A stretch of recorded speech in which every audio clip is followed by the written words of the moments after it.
performance kami. Secara individu, saya pun harus meningkatkan gameplay diri. We are serious now.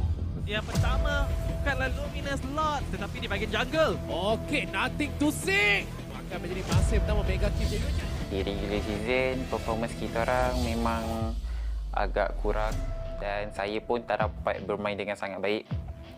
Agak sakit hati lah. Tapi sekarang dah playoff, semua perkara kita orang reset balik dan kita orang dah bersedia secara langsung untuk menentang Geek Fam.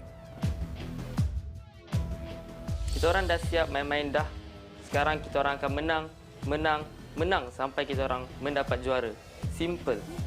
Berjaya untuk mendapatkan banyak kill di bahagian belakang. Kami kalahkan Geek Fam 2-0 dalam regular season.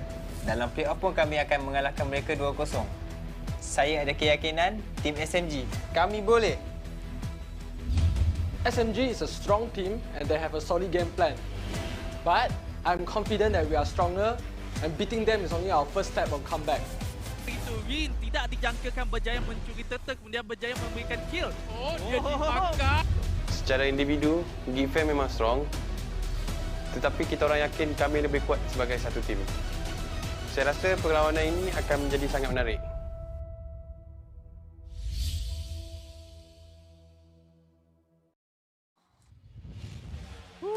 Definitely a lot is on the line for both of these teams because let's be honest, this is lower bracket. So anyone who loses here is gonna go home here. Yeah, and this is it's gonna be rough. We've already had one team go home already, and now we have to send one more back. So this best of three is gonna determine. Honestly, this best of three is going to determine who stays and who goes once more. It's either going to be SMG or it's going to be Geek Fam. And considering both performances, yes, you can definitely see the pros and cons of both. I mean, yeah, definitely for sure. But then again, they had 2 weeks. Both of these teams had 2 weeks. Yeah. Sure, Geek Fam didn't really close out the last week of the regular season in the way which they wanted to, for sure. SMG, however, gave us such a strong impression that, all right, they finally came back into the game here. Let's see how far they can actually go with this. Arta was very happy. I'm really happy for Arta as well. Let's see how well Arta is able to really manage or support the team here inside this first or last game for these two teams here. Yeah, absolutely. And I think, Team SMG definitely didn't exactly have, the best of performances in the regular season. Of course, they definitely had some shaky moments, but towards the end, they really started to, really pull up on themselves. Geek Fam can also be said the same. However, they've had a much more rougher stuff with higher expectations. So let's look at both of these teams before we go on and moving forward, starting off with Team SMG. You can take it away, Yolo Lee. Thank you very much. So starting with Team SMG, their lineup starting with Go10, Rin, Zyme Senpai, Saiyajin, Long, and Smooth. So far, all this team finally clashing together here, but clashing in synchronization here. Really great stuff coming from their team play, but most importantly, Saiyajin has been making astonishing performance by far. But let's move on to the next team, shall we? Yeah, if we're talking about veterans, Geek Fam, the one and true, the one and only, it's going to be Azora Vecchi, Zorn, Dominus, Rumpel, Arts, and Feeks. These guys have been here for a while. They have won championships together, and now they're looking to do it one more time, this time from the bottom of the bracket. Ooh, I mean, you know what they say? People who hit rock bottom is all about whether you can step up and basically carry yourself back all the way to the top here once again. It's their first step of a comeback, It's going to be interesting. Now, let's look at the player stats on both sides because we're talking about some players who have won championships before. And these guys have been in the league for a good amount of time. It really comes down to who is more prepared. But looking at the stats, you can already see Roger players coming out 24 and 10, some of the best performances so far. Lung on his Natalia has really been making waves. 8-6 and 22 assists for his team. That's some pretty impressive numbers. He's not getting the kills, but he's giving them away. I mean, whether giving away or not, but I just really want to have my eyes on Zyme Senpai. Because sure, not every time whether he's playing the Cho or even the Kufra here, that score 9-23-47. Sure, some people is gonna be like, hey, for a guy that's constantly making plays and being the playmaker, that's a pretty low score. No, let me tell you something. This guy is always diving in. He's like, hey, I'll trade my life to ensure you get the best of the best here. He's always ensuring there's gonna be a really great trade or even the best trade they could even ask for just for a tank support, and that was tank when before jungle was ever existed. Now the fact that jungle is everything slowly popping things off, he was able to scale alongside with the rest of the team here. Yeah, and you know, let's see how far it goes, because again, I've been waiting to see SMG at peak performance. Peak. Like, I can't put it any better. Peak performance. We haven't seen that yet. Not like Geek Fam. Speaking of which, let's look at them right now, because their stats are looking obviously much better here. However, they have been juggling around who is going into what role, and I think that's been the biggest problem with the team, that they haven't found their stride just yet. And I think now that they've opened up the jungle, this might be an opportunity. One of the teams that I was mentioning was TODAK as well as Geek Fam coming into this, because again, their primary core players on mages such as Moon, such as Dominus himself, Big Daddy Dominus, he has an opportunity to really show what he's got now. I mean, it's really great for them as well, but sadly, inside with this lineup, with their most pick hero and their stats, Fix will not be playing today as he gets subbed in with Rumple here. So, Rumple as usual, although yes, we have seen Rumple not to say all the time, but time and time again when he gets subbed in with Fix, it just gives me the impression at the same time that Zorn would be one of the main cores. I won't say hyper carry because right now there is jungles and other existing other lanes, multiple cores, but I'll still like to call it the main core will be Zorn. Yeah, let's look at both stats for the entire team, and you can see there's definitely certain variations here. You know, First Blood going over to Geek Fam, 60%. That's a 23% differential. However, what's really impressive to see is Team SMG's 1.7 turtles per game compared to Geek Fam's 1.1. I mean, that's because you must also understand at the same time, Team SSG has always been the kind of team that likes to play around that team fight oriented, right? At the same time, they only like to try to close it up towards this mid game. So early game may not be the best moment for them. That's pretty much why they always is currently lacking in that first blood rate. But we see like getting the average turtle, average lord, average kill participation as well. They're always looking for objective during that transitioning between that early to mid game.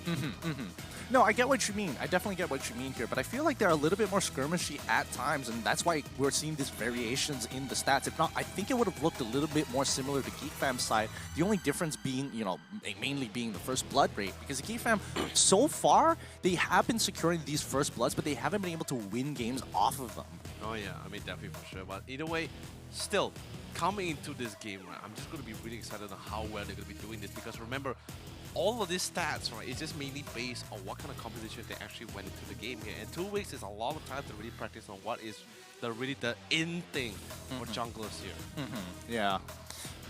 Well, even if you say it's like the in thing, somebody's going to innovate something a little bit different, something a little bit new. And by far, we've seen quite some interesting...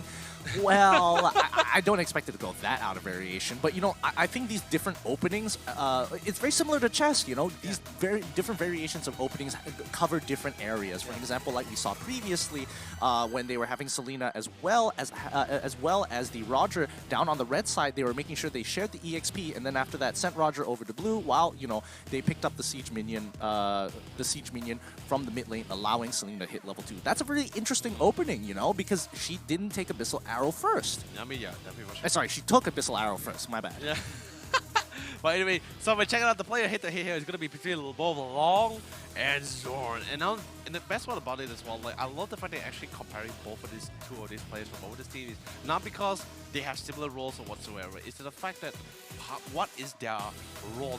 I'm not talking about like player role inside the game. Where do they stand inside their team, right? What is their playstyle? Because both of their playstyle is very similar. The only difference is that Zorn is a little bit more I guess the right word is proactive compared to Long, because Long, yes, he has his playstyle where he always wants to ensure that his team gets the best, but his priorities is different. Like, for example, if he's playing Natalia, he's always telling himself, I'm going to split push, I'm going to cut waves and whatsoever. Zorn, however, if you give him like a playmaker, right, he's going to be ensuring like, since you gave me a playmaker, I'm going to make sure I'll be the best playmaker. You give me a troll, I'll give you the best kicks, I'll give you the best way of the dragon, I'll give you the best setup. If you were to swap the roles, you're going to see a different playstyle. Lourve will still try, even with the troll, he will still try to go for the split push, and Zorn, even with the Natalia, he will still try to look for the best kind of situation inside those team fights. Yeah, but they kind of play these two completely separate positions here, because Zorn is in that flexible position. He can literally play anybody's position in his team. The problem is nobody can play make like Zorn. And I think that puts this very big awkward situation within the team where it's like, yeah, he can kind of do everything really well. However, he's particularly good at making plays. And if anybody can kind of, you know, do the exact same thing, then we probably would see, you know, a roster shuffle more often than not. And that's what we saw in the regular season. Where does he fit? And now there's a great opportunity for him in the jungle to actually expand, not only being a playmaker, but being one of the dedicated carries for the team. I think it will be definitely a little bit more flexible for Zorn in this case, should Fix will be playing, because at least in this case, if Fix were to be playing inside his roster, then it gives him a clear answer where, okay, I can play any other hero besides the marksman, because Fix is going to be taking that role at the main core, whether it be marksman or assassin. But since Fix is going to be subbed up for Rumple, the Zorn is going to be literally undertaking that role, so he has to pick a hero surrounding both either assassin or marksman for himself. Unless Ozaraveki brings in another hero for himself, because Ozaraveki is also one of the few players inside Geek Fam who can also play multiple roles. He has a huge hero pool, by the way, but we haven't seen him taking up the mantle of the marksman or the assassin yet. Yeah, it's a tough role. It definitely is a tough role, which puts a big question mark on where Dominus is going to go. So at this point in time, I would assume Zorn is going to be looking to play some sort of hyper carry position, potentially, maybe even arguably assassin, while Dominus is going to be there to support him and then look at, you know, help partially carry the game with him. Yeah. Definitely for sure. And the interesting part about Rumple as well, although yes, Rumple is slowly increasing his hero pool, which is amazing, by the way, Rumple. Now he's actually trying to transition into other roles besides tanks. He's actually trying out mage heroes. He's also trying out the Diggy. I know it's a feeding strat, I know, but still Diggy is still a Diggy. He's still a mage. He's not a tank. He wasn't really playing that tank Diggy either. Fair enough. The fact that he's actually trying other heroes, that allows Dominus to be a little bit more flexible in his picks as well. And I'm also going to be putting quite the wrench in a majority of this team's plan, because every time they do the research, they're going to be like, the only thing they can remember, especially us during the first week of the regular season, is just like, I only remember Rumple playing tank. I only remember him playing freaking Helios, and that's pretty much it. But now, huge amount of increase, huge amount of difference. It's going to be a huge difference for them. But anyway, check out this milestone, because as usual, we've been talking about it the entire time as well. Get as many of your friends and family members to join the stream just to be a viewer, because the more viewers we get, the more milestone we will achieve, and now the more milestone we achieve means the more skins and gifts you're gonna get for yourselves. Yeah, so please get as many of your friends who do enjoy MLBB, because they might have an opportunity coming at the right place at the right time. You gotta stack those numbers up to get those skins. You might be one of the few who gets a completely unlocked account, and that will be insane. Having all the heroes and those skins, ooh, delicious. Excellent, right? Definitely very delicious. But either way, yes, coming back to the game. SMG versus Geek Fam. I know you predicted Geek Fam. Oh, so it's coming to this. All right, yeah, I did. So do you want to hold the Lafayette thing? No, fam. I don't need this.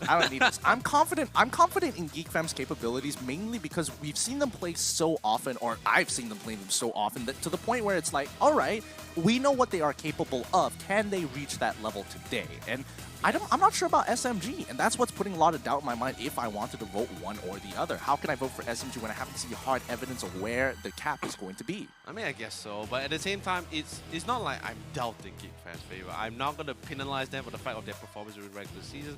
I know their history, I know their achievement, I know each of the potential of each of these players. I just love the fact that I wouldn't say okay, maybe it sounds like I'm rooting for an underdog story here, right? Yeah. But the fact that SMG, the fact that I get to see their growth during regular season from having the roughest of spots, and the worst part, all of us in the cast that during regular season, we were hyping up because we were like, SMG looks like the strongest we have ever seen.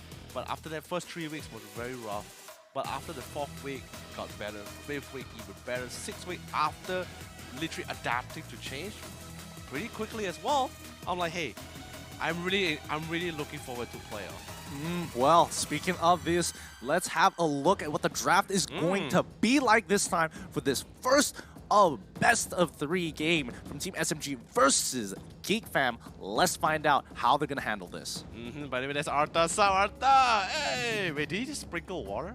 No, he's got a board marker. Okay, it's a board marker, okay? I thought he was like doing like, what? Okay, it's like, I thought he was like sprinkling like holy water or something, right? He just be blessing all of us, you know? Yeah. Sometimes he just be giving blessings to everybody. Or maybe just like, you know, just bless it like, get away evil spirits. Bad predictions, be gone. Yeah, bad predictions, get away from me. Alright, starting off with Team SMG on the blue side, they're going to be banning out the Barat almost straight away. Not alright, that's going to be interesting here. Geek Fam on the red side, and I've talked about this multiple times, but I really like forcing red side to actually ban out the Barat. I mean, it's definitely really great for them, but the fact that Team SMG just force it just for good measure as well. Just in case like they don't really get the opportunity to ban the Barat. Ban it out first. No one says it's wrong not to ban it. Yes, of course, ideally, it'll be great if the red side bans out the Barat. At least that opens one spot for yourself to ban out a particular hero or a targeted player you really want to shut down. But in this case, they played safe. They went with the Barat ban. And look at Geek Fam.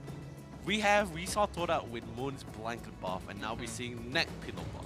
Neck pillow buff. That's what I like to see.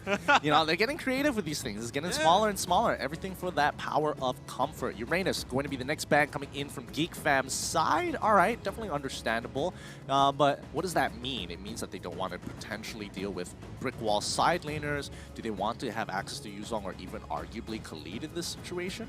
No, it's really difficult because Uranus, knowing the hero itself, right? He plays many roles, whether it be frontlining, whether it be split pushing, whether it's just harassing a particular fighter out of lane. So in this case, not sure exactly what they want to try to go for, but it's always great to ban out the Uranus. Now the real question is this: since Uranus is banned out, does this mean Esmeralda is going to be optional for them? I don't think just yet, because you're gonna have to reveal what other counter picks are on the table. Because if you're looking for an Esmeralda and nobody has a shield, I don't exactly know what you're gonna do at that point in time. I guess so, yeah. I don't think, like, Esmeralda's in a position where it's a comfortable position where she's strong enough to be able to deal with people with shields. However, if you don't have shields, you're not fully utilizing her. I guess so. Yeah, I guess so. All right. Right? Because you don't want to be like, oh, I play Farsa. It's like, oh, I play Esmeralda. It's like, who do you think's gonna win? Oh no, I'm completely outraged. So no, what can I do? I know, but she does make it really great at forcing people out of lane. Farsa? No, sorry, not Esmeralda. I'm sorry, I thought you were talking about Farsa because she does the exact same thing. Yeah, no, but then again, Farsa, you know, you jump on top of her without bird transformation, she dies. Ah, that's also true. But in most cases, you always have the bird transformation. You're not going to be going into Feather Airstrike without it. Now, second ban's coming in from both of these sides is going to be the Hilda on top of the Roger. It looks pretty standard from both of these sides. They're really thinking about their decisions here, especially since that we've seen these optional plays coming in from both of these teams. Like, both teams have played the Hilda before, and both teams definitely have touched Roger. I mean, definitely for sure. But then again, I just have this feeling that Geek Fam just really want to try to opt for the U-turn for themselves. Unless Team SMG is really able to read the situation, they can try to take away the U-turn for themselves here, since they have the first pick priority. But then what would you be giving away though? Like, if they were to take the U-turn, that opens up a lot of other playmakers inside the game here. And remember, Zorn is not going to be the playmaker for this team. He's actually going to be playing the main core. So even take away the Cho for themselves here, who will be playing the Cho? I don't think anyone else can do it as good as Zorn. I mean, Arts is pretty decent at Cho. But you want to give Arts the damage though. I mean, you can give him anything. He will look for a way to win the lane. True, and I think at this point, they're banning out the Esmeralda, so they want something with a shield or potentially something that doesn't brick wall them. Kind of interesting, but let's look at Team SMG as they go for their first pick to start off this draft. They've got a lot of options here. I mean, you know, Yusong is still on the table, Khalid as well. There's no Uranus. Jawhead is also a pretty good flex pick in general. First pick in Jawhead, it's very... Let's be honest, very unlikely. I guess it falls into the same category of first picking Cho, right? But since Natalia is not going to be banned, now they're going to be locking down Natalia for themselves. Remember, this is Team SMG as well, and Long's one of his favorite pick as well has always been the Natalia. So him getting inside the Natalia always feels great for himself. But then again, it just allows Geek Fam to tell themselves, alright, there's an assassin. Do we want to control this person? Do we want to pick the Jawhead for ourselves here and just try to lock it down? Or do we want to try to opt for other heroes that can really put her down to the dirt? There's a number of options they could go for. Quite a number of options. But I guess this deters people from playing really, really squishy immobile heroes. Like even going Farsa could arguably detrimental. So they're gonna start off. Okay. Oh, here we go again. Someone suspicious. Very sus. Now, which one is it? I'm pretty sure it's not Xborg. Yeah. I am pretty sure it's not Selena. Xborg? No, bro. Sorry, Jawhead. Jawhead. Oh my goodness. Oh my goodness. I can't believe I messed that one up. No, it's okay, man. Like, we all have one of those days, right? Or at least today, we both have been going back and forth. So, yes, I suspected as well. Leslie is the bug here. So, Leslie's not a pick. It's going to be the Selena and Jawhead. Very great picks as well. Jawhead, not only were you able to control Natalia here, but you have that early game potential. And also at the same time, that blue buff is not going to have a fun time with the existence of just Jawhead alone. Yep, and there's also the Harith as well as the Kufra. This is really good picks. The counter pick coming in for the Jawhead in the form of Kufra. And they have plenty of playmakers here, especially with the Harith. He can just be zipping and zooming around with the Chrono Dashes, making sure he doesn't get hit by those Abyssal Arrows. So it's going to be potential counterplay there. Not necessary, but, you know, it happens sometimes. Yeah, it's really great too. And also with the Kufra's bouncing ball, he's also able to stop the Unstoppable Force in his strike, despite the name, by the way. The irony, right? Yeah, the irony. Sweet, sweet irony. But yeah, you sorry? No, but I'm just interested to know what Geek Fam is going to be looking to kind of complete the first three. And it looks like it's going to be the Lancelot this time around. Kind of interesting because now Kufra has just gone up way in value. I mean, I guess in this case, it's just more like there's nothing else to lose in this case, right? They just tell us, all right, it's fine. There's a Kufra, it's totally fine. He can be disruptive, but that's only if during that mid-game. So the fact that once Lancelot or Zorn in this case, as long as he plays with his timings, whether it be leveling or basically his spikes, he plays around his spike timings, he's going to still be able to assassinate and does significant amount of damage, especially since with the Selena and Jawhead in pair, they're going to be roaming around a lot, very often. Roaming around a lot? I don't know. Well, yeah, they are going to be roaming around a lot, but it's just what else can they do to kind of solidify this composition? Because so far, Team SMG, it's looking pretty good, and the only X factor is the fact that Zorn is most likely going to play that Lancelot, and he can get some pretty insane plays. And do you really want to fall back to just, expecting Zorn to just outplay your opponents? Depending on the situation, then possibly they have to literally force him to outplay a lot of this kind of situation as well. Unless they're able to bring up another initiator or at least a really beefy person to really follow up with a lot of this engagement. At least in this case, it just pressures Team SMG into the thoughts like, alright, we cannot prioritize on Zorn alone. We cannot prioritize on this Lancelot. There is still other factors dishing out a lot of damage towards this team, and we need to keep that in check. So right now, they're lacking is pretty much an initiator and possibly one more side laner here. Would it be surprised if they want to take the Damos for themselves, so they could opt to ban the Boxer here if they want to try to go for the Damos for themselves here.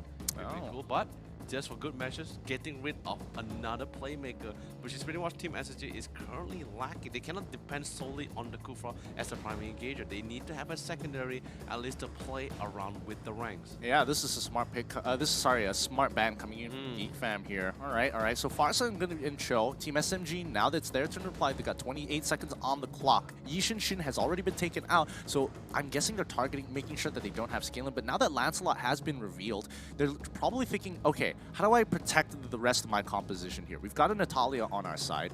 Yes, she is extremely squishy, and if she reveals herself for too long, she's probably going to die. So, can we do anything else about it? Do we need to put a secondary threat on the board to make sure that all eyes are going to be on him? Yuzong going to be the ban. I was about to say they can actually opt to take the Yuzong for themselves and actually try to ban out the Damos. I mean, let's be honest, it's a safe ban if you have no idea what kind of ban you want to try to go. But Red Side gets the pick first, so yeah, that is very indeed. Friday. Ooh, 1-1. I'm actually quite a big fan with this as well. This is going to be a jungle Lancelot, and 1-1 is just one of those marksmen where she can pretty much sustain and pretty much with her own personal purify, she can literally just solo one of the side lanes by herself here. So you have 2 amount of damage. You have roaming potential as well. Really great timing spikes as well. So as long as Wawa can just pretty much just sit in the lane and farm all day, while Lancelot and the rest of the team just pretty much just constantly go around and pick up players one by one. Yeah, no, totally makes sense. Yeah.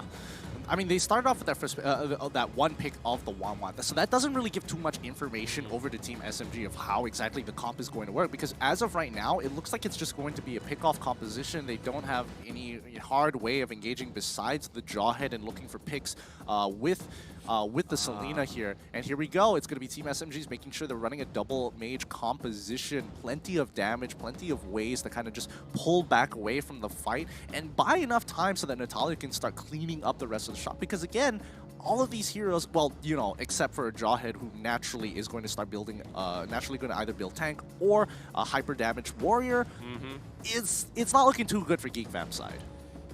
I guess it all comes down to this last pick. They have to pick one frontline, someone that can actually just really peel for the team and just knows when to back them up here. What is really optional for them here? I'm looking at, like, if they want like a disengagement hero, especially coming from the rest of the team, I'm looking at Akai here, but then again, Akai just barely fits, like, he barely fits any of their composition here. Well, yeah, it looks like they're going to go for the Ruby instead. So Geek Fam is opting to play... Ruby. So Geek Fam is opting to play a composition that really solely relies on a lot of individual plays, while Team SMG, on the other hand, naturally have just stronger heroes where they can just... They want to play a traditional style of fighting where it's front to front. I want your front line against my front line, and my back line hitting your front line, your back line hitting my front line. I mean, this is pretty much where it's literally both Zorn, Rumpel, and Dominus really comes to play, especially, sorry, not Zorn in particular, it's just more like Rumpel. Both Rumpel and Dominus really setting up that pre-level 4, right?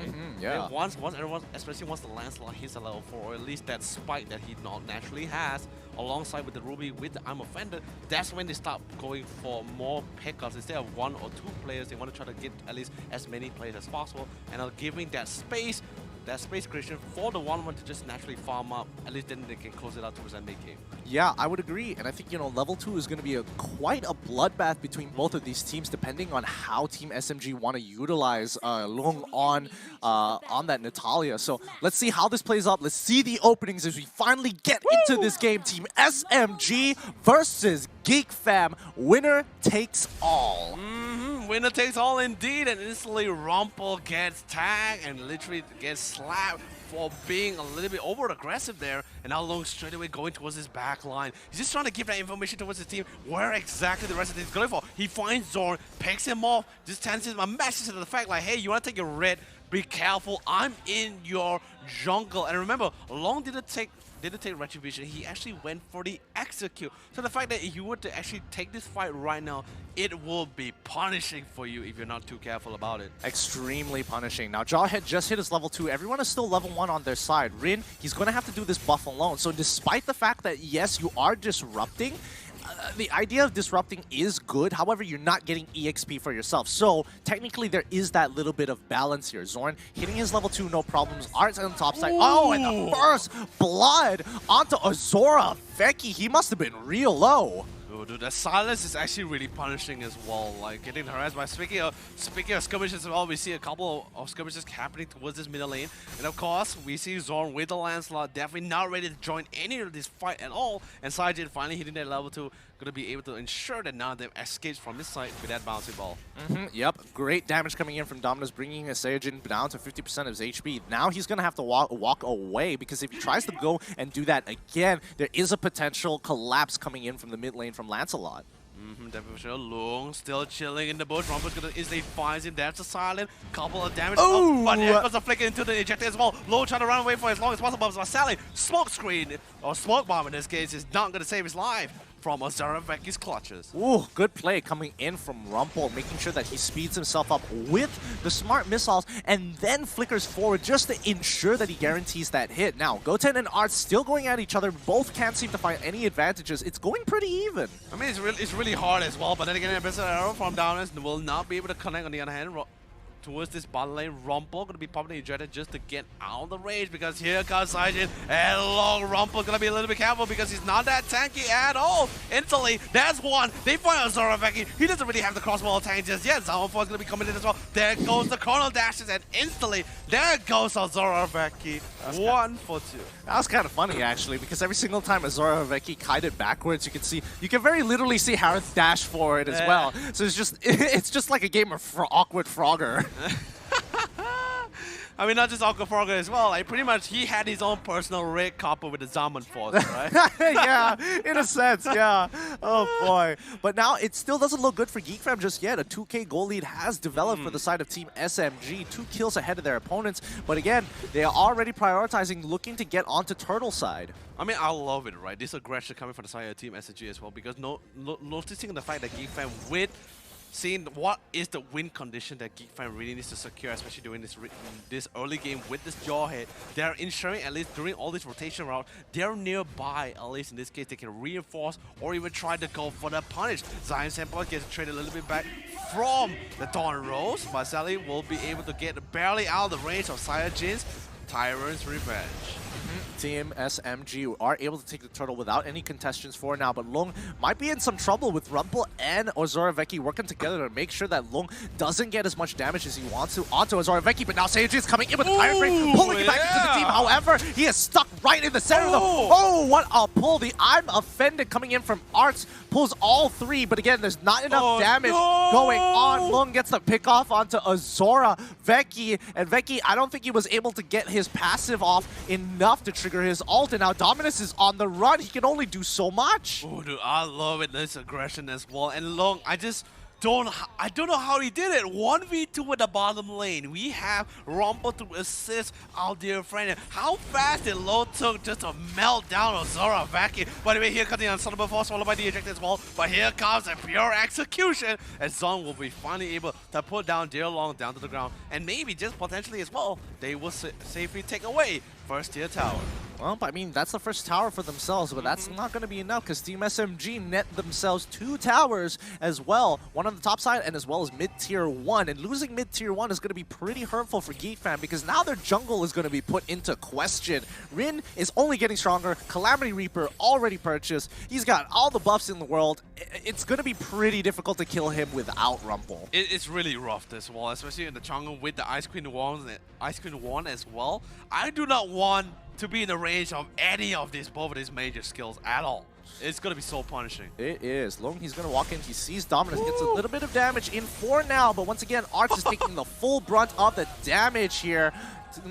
Not as much as you would have imagined it to be, but you know, it's going to be good enough. The I'm Offended pulls in Seijin as well as his opponent, Rin. They're going to be stuck in the middle of it. He's trying to get on out. He Unstoppable Force secures the kill, and that's all that they were looking for. A single mistake and misposition by Rin costing him his life. Oh, just really well played coming from Rompa. So I go with the cash, but here comes another flicker ejected combo, throwing Zion Senpai all the way to the back line. But he has the Crescent Moon, so he's going to be able to get that shield and burst of movement speed.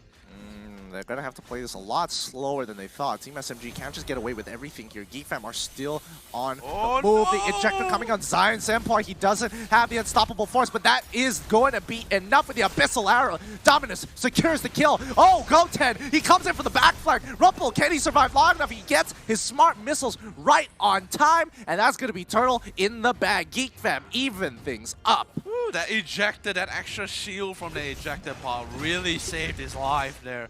But then again, really well played coming for Geek Fam, especially coming for Rumpel. 3 times you see Rumpel making such an amazing play. First catching Rin towards that top lane. First punishing Zion Senpai for getting a little bit too close. And now finally even ensuring his team was able to secure that first turtle. Yeah, and now, looks like the game has been paused this time around. Hopefully that isn't too big of an issue and it doesn't happen.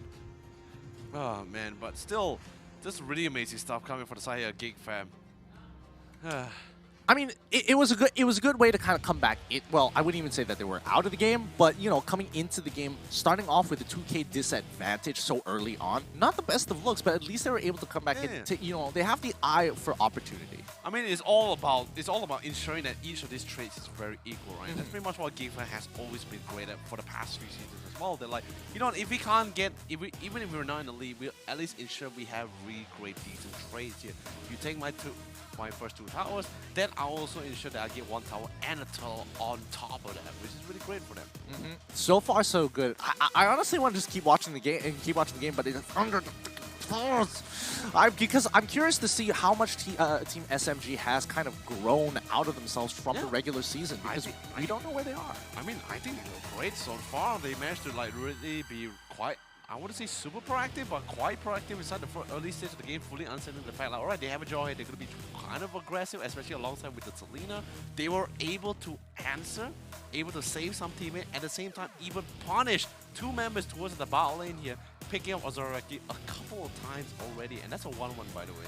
Call me skeptical, but like, you know, the early game, well, you know, I'm mainly going to say that, you know, the early game, it can be practiced in a lot of senses. Right. You know, a lot of the teams we've seen so far in the MPL have like a really strong early game. The big issue comes by when mid-game starts rolling around, and Geek Fam had the exact same issue. They get the first blood, oh, it's looking good. All of a sudden, they're 7k gold down 8 minutes into the game, so it's like, yeah, I guess they're a great team. I guess it's a good team. It's a difficult question to ask unless we've seen the entirety of the game. And I think mid-game is like the biggest point of which you can tell somebody's losing hard compared to somebody's kind of losing. I mean, let's be honest, in this case, we both can sort of conclude that both of these teams are really great teams. It's just a matter of how they perform inside each of these games. So in this first game, we're going to be able to, like you said, dictate on how well the SMG actually grown from the regular season. And also, I'm here as well to witness whether Geek Fam is able to reassure me of the fact that they won't repeat what exactly happened back in the regular season. Well, we're just gonna have to wait and see. Well, honestly, what do you think about Lung's pick on taking the Natalia and then going into the side lane here? Honestly, I was actually a pretty big fan as well. Like Natalia, initially Long was actually just pretty much roaming around for quite a bit. Then once he realized that, alright, I really sort of set the tempo with my team, nothing's really happening, he started returning back towards his side lane here and just literally forcing Rumple to like, hey, you know, you're soft, I'm gonna try to stay here to try to make his play. And that's pretty much just like locks down the Jawhead pretty much in that one lane, and I think that's really great. Yeah, and I mean, at least it keeps Jawhead away from its main target, especially when it hit level 4. Ooh, yeah. Boy. Oh boy. I mean, they don't call it unstoppable force for a reason, you know? I mean, except in the face of the bouncy ball, the irony, right? Yeah, the irony. But Goten, he's getting completely collapsed on by all 4 members of Geek Fam. There is no way he is getting out of this one alive. But on the opposite side of the map, you can see both Harith, Natalia, Kufra, as well as Chang'e looking to go for more. They break the tier 2, and there's not enough members from Geek Fam to actually defend this side of the map. They're going to be stuck out here in the open. Definitely for sure. And the best part about it is, well, this is what I'm talking about, right? Great trades, right? Sure, Team SMG secure the top tier 2 tower, but look at it now, the bottom lane, Geek Fam's like, hey, I got a kill, and potentially I'm gonna get this bottom tier 2 tower. Yeah, and they're gonna keep running around. Rumple is looking for information. He knows Natalia somewhere in the mid lane here. Kuseyajin, he could be looking for an opportunity here. Oh, he just misses by literally half a pixel away. He's trying to ensure the lockdown here. Wait for it. It comes up. It's not gonna be enough. Zorn waiting into the back line to try and get the kill. Finishes him out with a phantom execution, but he has no way to get out. Zyme Zenpoi as well as Harith Rin pulling up huge gameplay here as they are able to lock them down, popping both their ults, securing this fight. It's a 2-for-1 trade so far. Team SMG losing out only on 1 kill. They were just half a second too late to pick up the revenge kill on Rumple. Yeah, just really unfortunate, but then again, at the same time, thankfully with the Corsair Cypher's fall in the hands of Azoroveki, he was able to just slow things down on Goten, because let's be honest, Goten was getting relatively close to him just now. Ah, that explains it. I was wondering why I was like, his movement speed is like slightly slower than I remembered. Yeah. But anyway, Rumple could have come in, but thankfully now they will be able to secure this tower. But then again, they're fighting on top of the Zama Force, including the meteor shower as well. They're doing significant amount of damage. Here comes the cavalry, and Team SMG will run it down and pick up 2 core members of Team Geek Fam. Oh boy, that has got to hurt. Zyme Zenpoi initially wasn't really in range. Then once he repositioned, all of a sudden you could see people just dropping down like flies. Their HP just not even existent. Zorn still struggling to get out of the smoke screen, and I think that has been his biggest bane of existence thus far, because he can't do much about it, but he's a little too fast for him, too furious. Doesn't matter how many tyrants you throw at him, he's gonna be able to dodge them nevertheless. Just throwing tyrants. I'm just like picturing a Kufra just grabbing every tyrant, right? Genghis just can't just throw each and every one of them, right? Get him, boys, get him!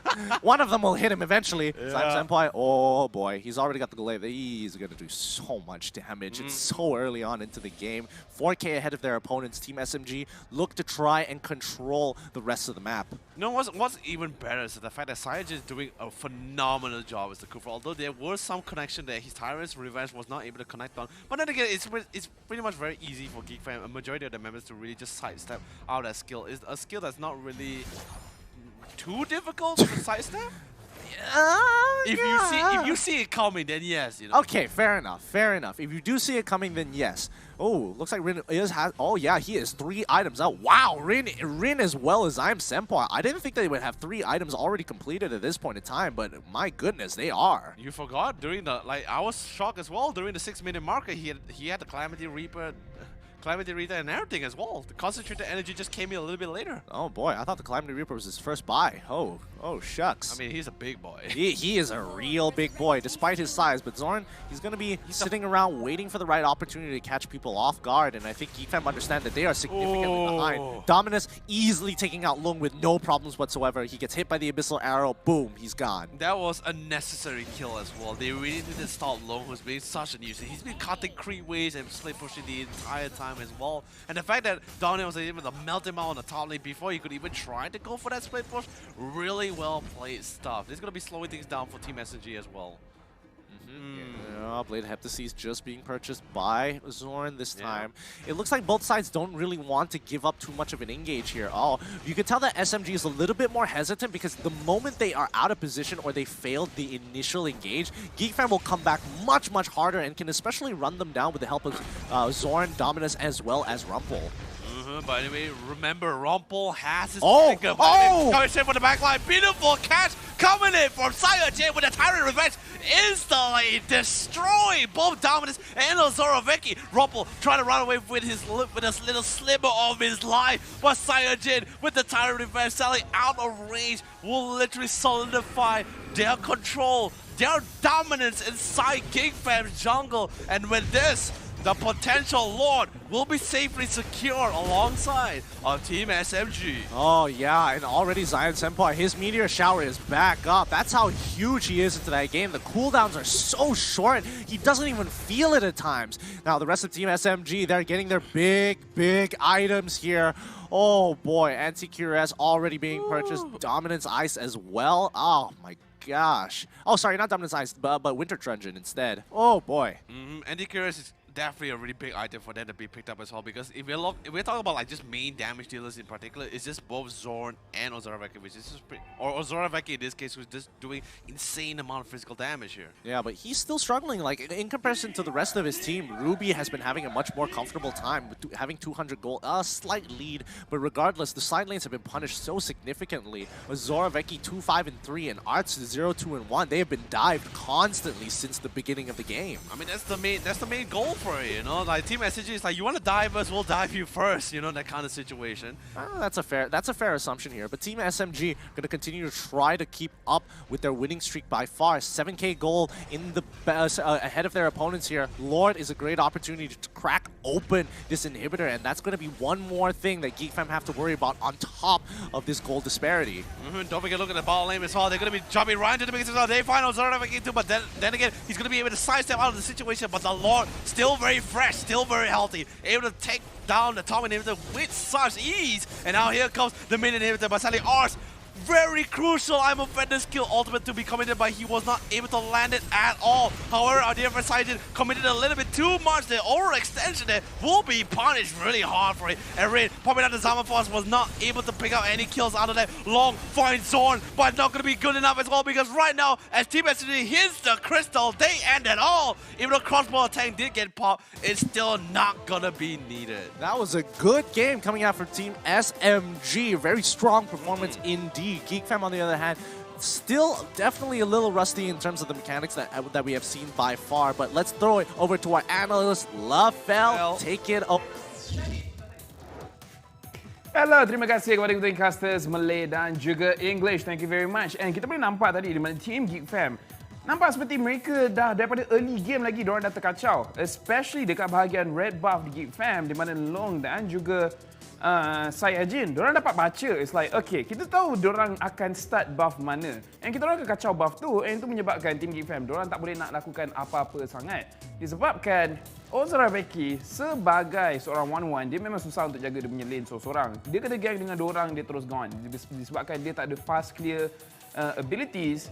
And of course, dekat bila Zorn guna Lancelot tak nak buat apa-apa, it's going to be very very tough, especially Dominus pun gunakan Selena. So sekarang kita akan tengok highlight yang dibawakan khas oleh Yudu untuk nampak apa yang terjadi dekat bahagian awal-awal game, di mana I suka yang Rampal dia cuba menggunakan dia ambil inisiatif. Dia cakap, okay, macam mana pun I need a kill dekat sini, so dia akan tolong.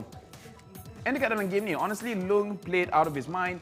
Lourve played super well, where he knows that his ability to silence someone as well as go to the backline undetected is actually very, very sick. Now, Team Geek Fam, the draft is actually quite okay. But the thing is, their draft requires a very, very steady flow of, okay, during the mid game or during the early game, we need to do this. During the mid game, we need to do that. And then during the late game, this is what we need to achieve. But the thing is, Team SMG, they are well prepared to handle whatever that Geek Fam is trying to dish out. And unfortunately, Geek Fam, they lost every single power spike that they could ever get.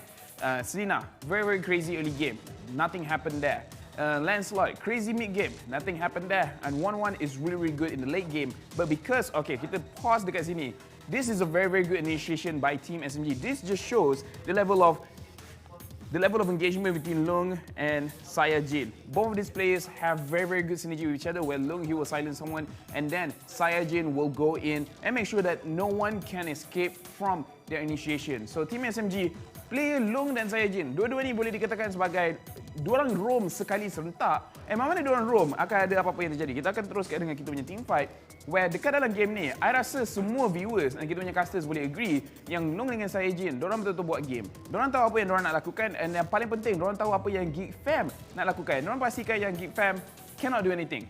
Selena tak nampak apa-apa early game presence, Lancelot tak ada apa-apa mid game presence, and unfortunately 1-1 pun dia tak kisahlah dia punya position kat mana, tapi dia sentiasa akan kena target. Kalau tak kena dengan Lourve, dia tetap akan mati dengan Sayajin attack ataupun dengan Rin yang menggunakan Harif. So kita tengok itemization daripada kedua-dua team dekat sini. Zorn, dia sempat untuk siapkan punya Endless Battle dan juga Blade of Heptasis, dan Ozraveki berjaya untuk siapkan Demon Hunter Sword. Tetapi itemization tak cukup untuk melawan dengan team SMG, di mana Lourve dia dah siapkan dia punya Blade of Heptasis, on the way nak siapkan Blade of Despair. And kalau dia dah siapkan Blade of Despair, I memang rasa Ozraveki walaupun dia menggunakan Aegis, tak banyak benda yang dia boleh lakukan. Rin, full itemization dekat sini, Calamity Reaper, Feather of Heaven, Concentrated Energy dan juga Winter Truncheon. So, bila ada Winter Truncheon ni, seperti yang Karakuri cakap, once 1-1 gets the crossbow of Tang, whenever they become untargetable, the animation will stop. Unless there's anyone close by. But if it's 1v1, the animation will stop. And then there's not much that 1-1 can do. Unfortunately, dekat sini, 1-1, dia tak ada banyak space untuk melarikan diri. Just because there's so many people that can go to the back line. Tamus boleh lompat ke belakang. Harif lepas dia mukakan dia punya zaman 4, susah untuk 1-1 untuk melarikan diri. Krufa also definitely paling teruk pun dia boleh flicker and then menggunakan Timer's Rage. Lourve dengan Natalia, mana-mana marksman pun memang akan mati. So, this is the itemization from both teams. Selepas ni kita akan tengok kita punya post-game stats untuk nampak the damage numbers from both teams.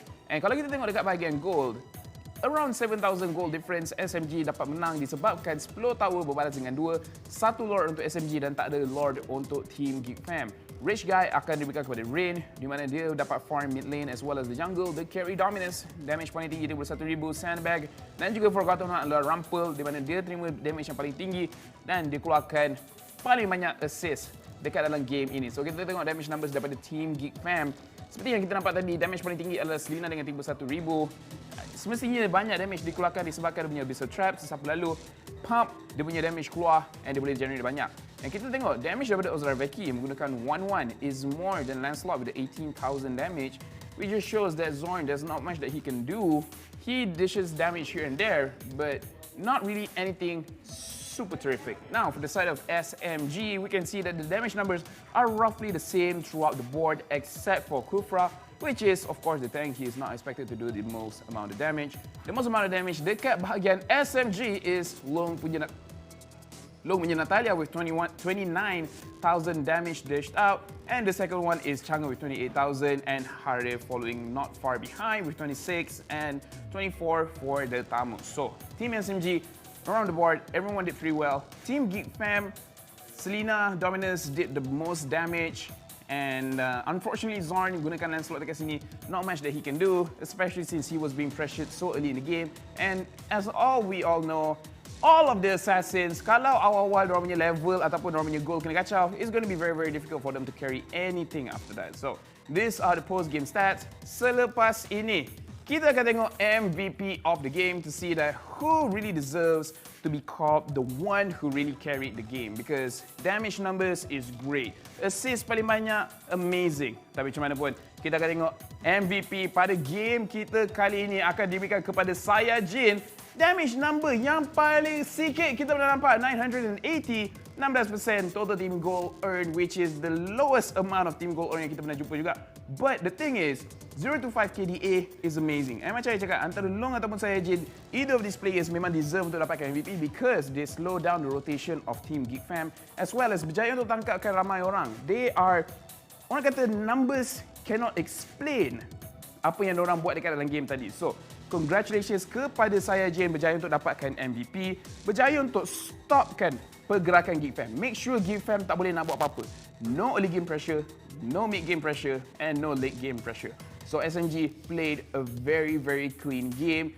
First match of them lawan dengan Team Geek Fam, and it's very, very good. So congratulations to Team SMG as well as Saiyajin selaku MVP.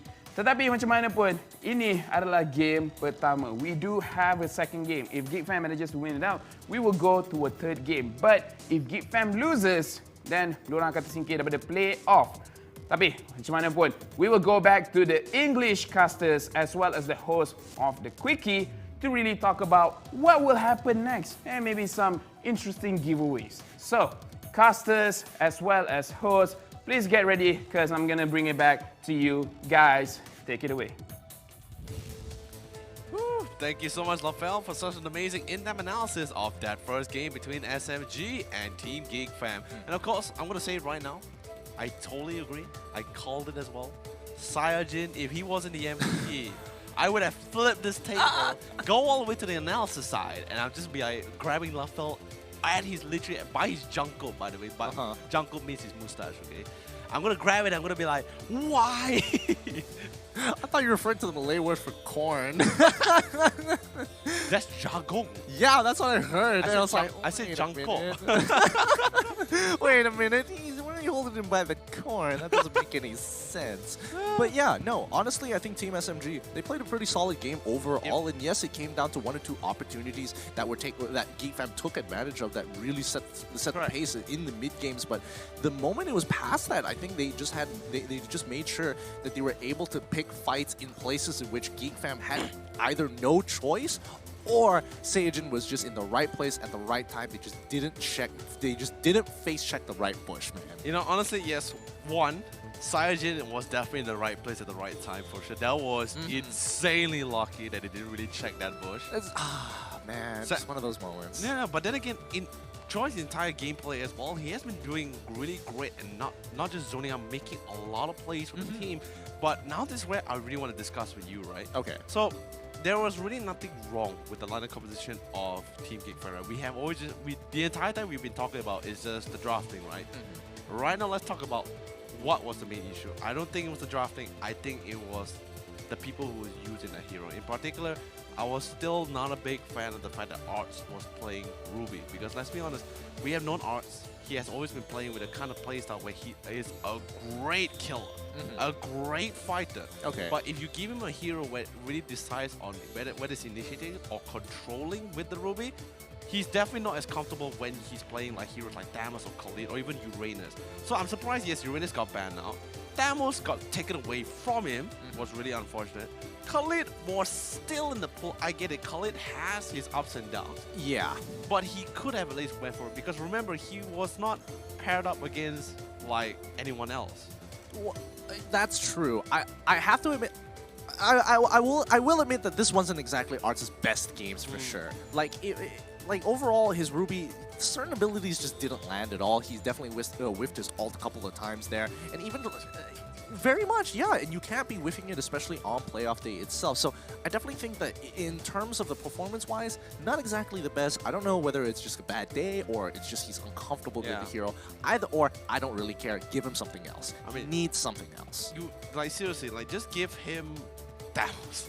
just give him Damos. Give him Yutong. Well, yeah, give him Damos. Give him Yutong. Like even Yutong, he's still very aggressive here, but he still has kids that literally help set up for the team, like with the knockdown and everything. That's fair, but again, it's like somebody has to bite the bullet here. When you're thinking about a draft, somebody always has to bite the bullet. Like you're not always going to get the perfect composition every single time. You're trying to make the best out of the situation depending on what the picks and bans are going to be. And I think here, Team SMG, they came pretty prepared. Okay, things I don't want to deal with. Yeah. I don't want to deal with the Yutong. I really don't want to deal with the Thamos. We're just going to take those out, and the moment those are gone, then, alright, fine, he's on the Ruby. That's not too bad. At least we can kind of play around this. Yeah, that's pretty much why I'm pretty sure like Arta, or at least some of the players of Team SMG, they're pretty much dancing around because the minute they took the Thamos away and they see a Ruby being picked up on ours, they're like, yes.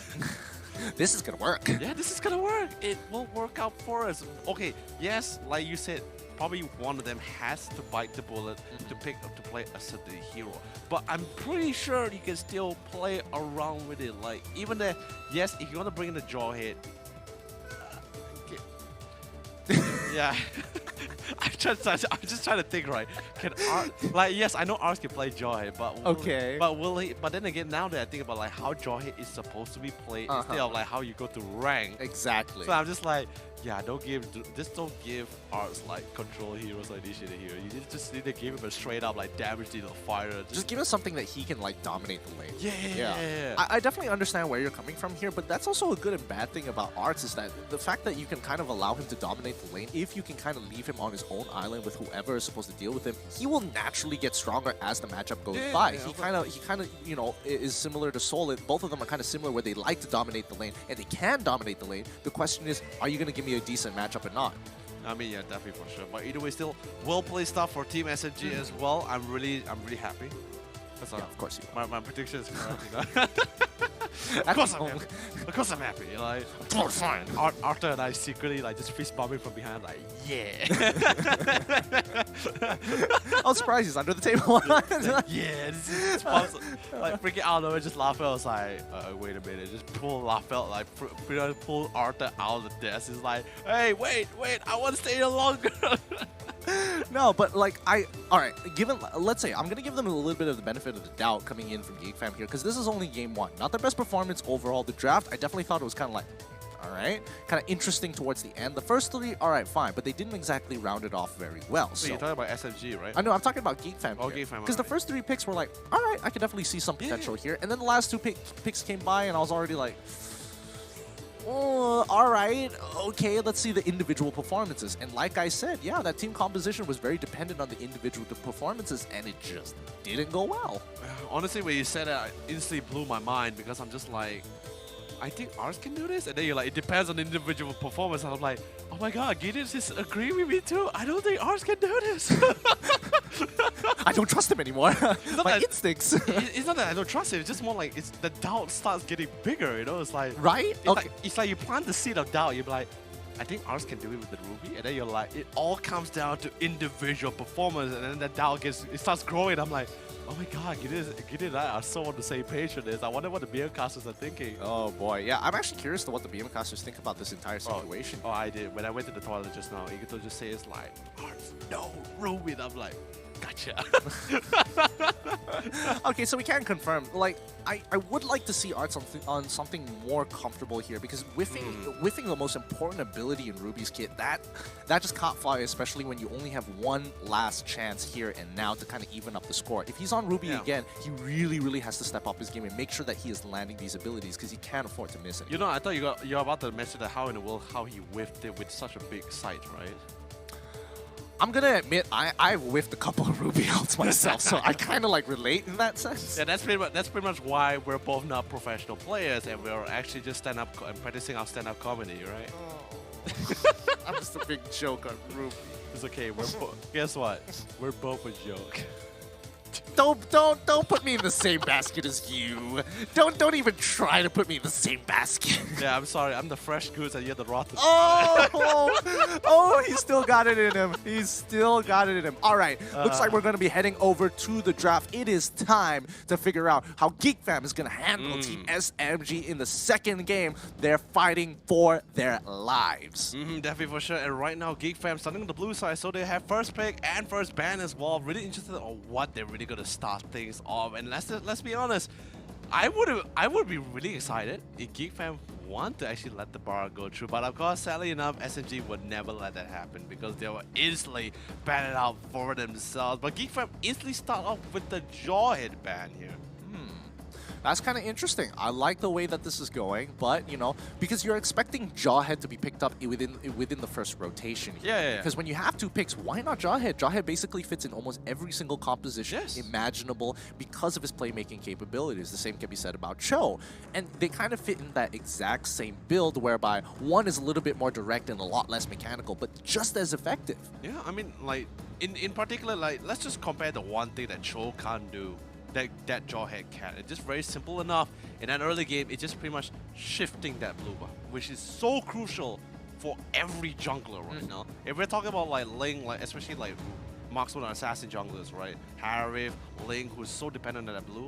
If you just disrupt it or just slow things down, that is tremendous for their own team here. Yeah, I mean, that's why I think, you know, the meta is really calling to action the early to mid game more than it is for the late game, because the late game, it's dependent on how your mid game goes. It's not something that you can kind of like, oh yeah, I can just, you know, hold on and under oppression I can still win the game. It's a lot more difficult than that. I honestly, to me as well, like I still think like late game just naturally comes in, right? That kind of thing. It's just more like if you can't close mid game, then you have to go towards this late game. So it's still, yes, early game or early transitioning towards this mid game is always going to be super crucial for them here. But anyway, Team SMG getting rid of the Uranians. That's going to be their second ban here. And now Geek Fam, last ban in the pool here. Do they want to get rid of the Yutong? But no, just for safe measures, they're going to ban on the Rogers just in case Team SMG going to lock it down. Oh, he's going to get it. Is he going to get the Yuzong? Is going to get Yuzong? Is Team SMG going to allow Arts to get the Yuzong here? Now, yes, that is a really, really big question here. Whether they want to let the Yutong go or they have a more priority ban here, which I don't really see in this case. They can opt to go for the Natalia ban if they want, if they so fear that the fact that Geek Fam might actually lock it and take it away from Lourve. I doubt it. I really doubt it. Unless Geek Fam is the one banning it out, Team SMG will leave up Natalia no matter what. It's definitely one of those flex picks whereby I don't necessarily have to take it, but if there really isn't anything else and you know you want to disrupt your opponent, Natalia is a pretty interesting way of doing it, and Long does it pretty well. So potentially we might either see Long taking it for himself should Natalia not be picked, but it's actually pretty good. Getting rid of one of the hyper characters just in case, because remember from the last game as well, Geek Fam has the tendency of locking down their main course first and instantly locking down the Lancelot. Yes, that does tell Team SMG who is their main course and what they can actually try to play around it. But just for good measures, I'm pretty sure they're just not really comfortable with this. Well, yeah, all right. Well, what else? All right. I was really hoping Geek Fam was gonna be like, you know what, Arts, you deserve it this time. You had to play Ruby, you got absolutely like doved on. Like here's a Yuzong, at least then you have something to do with your time, you know, rather than just sit there and just kind of wait. But this time around, they're gonna be giving over. They're going to be able to take away the Natalia here. I'm not entirely sure who's gonna be playing the Natalia, but we'll just wait and see. Well, yeah, we're gonna leave it at that because even I have certain suspicions, but I'm just gonna leave it at that because right now I'm just trying to figure out what is the two picks coming up from Team SMG. A lot is up for grabs for itself. Remember, Selena is still in the pool, although we rarely see Team SMG really pulling off an amazing Selena just yet, but still locking it down and coming in alongside it is gonna be the Hilda, and that, my friend Gideon, is your early to mid-game transitioning there. Oh yeah, Hilda is gonna absolutely run over Natalia if she finds her in the jungle. That's the biggest problem. Like, no matter how much damage you put from Natalia into Hilda, it's just not gonna matter. Can you imagine, like whoever plays this Hilda, right? Just like, or maybe I believe it's gonna be Go 10 maybe. So he's just gonna walk around and suddenly, I don't know, just see an exclamation mark. It's like, you're mine.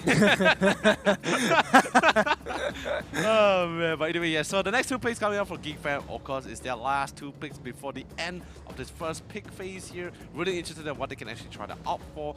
especially after noticing that they have quite the amount of early game aggression. And I think in this case, Geek Fam just finally feeling the burn under the fact that like, alright, maybe we got rid of the Joy Head a little too early here. But in the end, they're going to lock down the U-Zone for themselves. I believe it's going to be our dear friend Arts, and potentially might be Zorn with the Harry. Hey, Is it good jungler? Actually, I'm not entirely sure because it's kind of interchangeable between Dominus and Zorn. I feel like either one could actually pick up the Natalia here. I feel like Zorn is leaning a little bit more towards the Natalia, and Dominus will pick up the Harith, but we'll just have to wait and see. Now, last pick coming in for the first phase of the picks coming in from Team SMG. They see everything here. Do they want to have something that either brick walls the Yuzong, or do they want something that actually try and dominate the Yuzong? They could get the Thamos right here, right now. True, they can actually try to offer the damage for himself, but no, they're going to lock down the core because there's actually no reason why the SG couldn't really lock it up. Because remember, we're going to go enter the second ban phase, and once that happens, and if Team SG actually pick the silence instead of one of their cores, their Geek Fam is going to ban out all kinds of options and just pretty much push Team SG into a corner where they have to pick a certain core hero or carry hero, which they're not really comfortable with here. Yeah, that's kind of interesting. No, honestly, I didn't expect the Lancelot. I was actually like thought they might actually want to try to go for the Yi Sun-Shin or something. Yeah, that's what I was thinking as well. That felt like more within Team SMG's comfort zone. But you know, I'm excited to see how they are willing to perform on that Lancelot. They banned out the Farsa, very interesting as well. It looks like they want to take out as many damage dealers as possible from Geek Fam's side because again, their composition looks to kind of disrupt and kind of disorientate your opponent until they're low enough to get cleaned up by either Harith or the Natalia. I'm just trying to think. I'm trying to think what this Ozaraveki feels like playing inside this game here. Because right now, I wouldn't say they are lacking in any mages here. But then again, it always would be nice to get a second one. Especially since I wouldn't say Harith is not dependable. It's just like if you just need that one match to really just casually just clear things out. Or at least be a great nuke inside those team fights. It's always great to have one of those kind of mages. Yeah, it is kind of nice to have one of those mages. The Kufra is getting banned out for the side of Geek Fam. They just want to make sure that Saiyajin doesn't have access to such a big playmaker, and he's very comfortable on the Kufra, as we saw in Game 1. So definitely understandable. Ooh, Kadita as well for the side of Team SMG. They're making sure that they're making sure that this double mage composition isn't going to be, you know, super effective when it comes to just nuking down opponents. Yeah, and especially with Kadita's ultimate Wrath Waters as well, she's going to be able to just, also similar to Thorn Rose of the Lancelot, able to mitigate quite a amount of damage and skills, and at the same time still do a lot of nukes as well. So getting rid of her, but that still leaves options for Veil and Valir for the side here of Geek Fam. But I don't really think they really want to try to offer those kind of picks for themselves here, unless the situation really calls for it. Yeah, no, I think like especially when it comes to Valir, that's where you're trying to figure out like, can I get close enough so that I can push him away with the Searing Torrent without taking the damage? And that's a pretty difficult question to answer because Hilda can kind of absorb the fireballs in the early stages of the game. So it's one of those payoffs where I don't think Valir gives enough value, especially when you're up against a Lancelot and a Hilda, even though in theory it makes a lot of sense to just max out your Searing Torrent just to push them away. Yeah. You know, honestly, I believe Geek Fam really wanted to secure the Kufra for themselves, but because they are not getting this first pick in this second pick phase, they have to ban it now because Team SG would just casually take it for themselves because it is such a great counter to any dashing heroes here. Oh man. Oh boy, this is gonna be interesting. Akai is gonna be the next lock-in for Team SMG. Yeah, I mean, if Geek Fam want to disrupt, no problem. We're just gonna disrupt you back. It works two ways. Great initiator. You also not the best of lockdowns, of course, because you really need to pin someone towards the wall. But disengagement, probably one of the best as well. Yeah, definitely. Well, now coming in, let's see the composition to be finally finished off by Geek Fam, because they, as of right now, they could easily go for a double mage composition because we've seen Harith been paired with so many other things in the past here. But then that means they just need a really strong front line here. But in the end, they're not going to go with the double mage. They're going to go with the claw just for good measures as well, which is really cool as well. Battle mirror image, you're going to be able to casually safely farm and also get out of the fights to make it quite passive. You think the fight gets a little bit too dicey, but whoa, what am I witnessing? So not only are we seeing a double mage, but we're also going to be seeing multiple farming costs. I've never seen such a greedy lineup in my life. Yeah, this is quite a greedy lineup. I mean, I'm not gonna say that they don't have some form of early game, but level 2 is kind of gonna be rough here. Like, Vale needs to be able to land his abilities, but if any one of these people, except for Yuzong, get caught out by the Abyssal Arrow, they essentially die. I mean, okay, I sort of can understand like how Vale is gonna be very easy, because let's be honest, Healer is not like a dash, it's not like a dash or a blink. She's just pretty much just gonna run up in your face, right? So with the Wind Blow and the Wind Blade, it's gonna be easy. It's gonna be really simple for him to Dominant to literally catch Long here. But for the rest of the team here, it's gonna be relatively difficult. Yeah, this is interesting, because I firmly believe that Team SMG might actually have the better team composition overall. Yes. They have a lot more options. That's what I'm gonna say. Geek Fam, they've got so much damage, like a ridiculous amount of damage in that composition. But that's only if we actually put into the account where they not only do they get the levels, but the necessary items they need during that make it. And yes, they will be able to just nuke every single one of them. They don't even need the best of setup either, just pretty much in range in particular. I mean, yeah, it is a 2-item power spike, but for the most part, if everybody gets at least an item and you have Natalia kind of roaming around, you can actually look for this cleanup crew more times than you can, because again, you are going to be harassing a lot. But I don't know, this is a very risky composition coming in from Geek Fam, so let's go straight into it. We can hear them shouting as they play this game. It is time, do or die. Will Geek Fam bring it to 1-1, or will they bow out of the competition to allow SMG to move forward? This is pretty much very all or nothing for both of these teams as well here. So let's see how well it really goes. And Saiyajin, I just love the fact, ooh, look, Rumpel coming in with the Natalia, finds one just doing as much use as possible. Does significant amount of damage, which is really big as well. But remember, not significant enough, as remember Rin and Rumpel running right into the face of Gold 10, who punished him a little bit more. And our dear friend Rin was safely able to secure that blue buff for himself. They need to make sure they take away the Litho Wanderers on both sides here. Yes, you do see Lancelot being able, yeah, no problem, I've got the blue buff, I will be able to use my abilities more times than not, but that doesn't necessarily mean they have better wave clear, and that's what Dominus and Zorn have right now. Just insane wave clear from afar. They're not even putting themselves at any disadvantages whatsoever, and Rumpel, he's going to be the scout for the team, allowing them to make the best decisions possible. Definitely for sure, about our dear friend Akai. Just look exactly where he's positioning himself as well. Saiyajin getting ready to give a lot of information towards himself. He's able to sustain quite a amount of damage. Oh, but sadly the Wind Blade will not be able to connect. So does the Wind Blow. Lung's looking for him. Lung is like, where's Rumpel? I'm going to find him eventually. Rin is going to finally be able to pick up his red buff on his side of the map safely. Bottom side, going to be a nice slow game. Zoraveki can just... he can play the nice long game here. Yeah. He doesn't have to necessarily do anything, and Khalid has almost no guarantee of killing him. You know, and the best part about it as well, no matter how much damage you actually do on top of this Khalid, he's going to be able to stay. What happened? Oh no, what happened? By the way, Art's not having the fun that towards his top lane. Zion Sable is able to do quite a amount of damage towards his bot lane. That one potential gank coming up for Rumpel was not enough, because like I said, with the Quicksand Guard on Go 10, he's going to be casually just healing back up.